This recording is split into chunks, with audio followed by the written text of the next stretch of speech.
Mambo vipi? Karibu sana Charles Beda TV. Katika Charles Beda TV leo kutoka maktaba inaangazia masuala ya michezo na burudani. Na katika michezo na burudani moja kwa moja tunajikita miaka ya nyuma kabisa. Hii ni mwaka 1970. Katika mwaka 1970 kuna timu ya mpira ilianzishwa kule Dar es Salaam. Timu hii ikiitwa Pan African Football Club.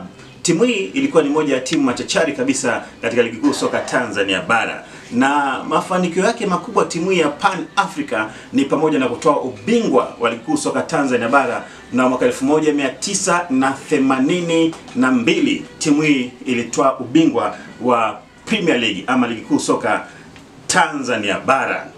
Timu hii ya Pan Africa ilikuwa ikinyanyasa ama ikizipeleka puta timu za Dar es Salaam Africans pamoja na Simba wakati huo. Na kama nilivyosema mwaka 1982 ndio timu hii ilifanikiwa kutoa ubingwa wa ligi kuu soka Tanzania bara na haikuweza kurejea tena ama kuchukua tena ubingwa huo. Lakini msimu wa mwaka 2007 2008 timu hii hatimaye ikaondoka katika Premier League na mpaka leo hii imepotea kabisa na haipo.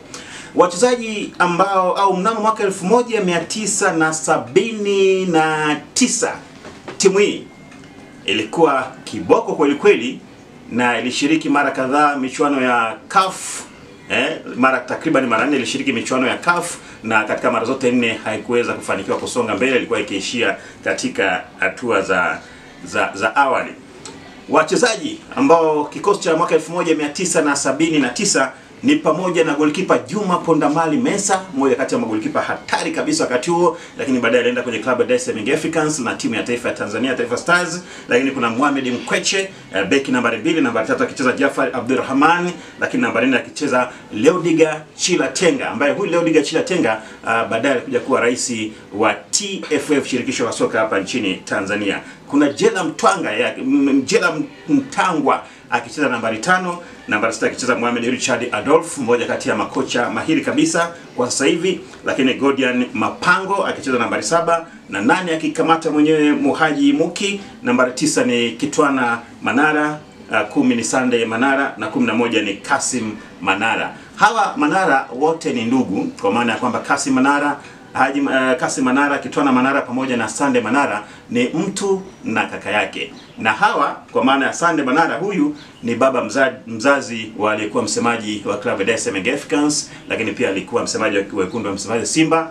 Huyu si mwingine bali ni Haji Manara. Sasa baba yake mzazi ni huyu Sunday Manara. Na Sunday Manara anaweka historia ama rekodi katika taifa letu la Tanzania katika masuala ya soka kuwa mchezaji wa kwanza kwenda kucheza timu za kulipwa barani Ulaya. Akaanza kucheza kule nchini kule Marekani.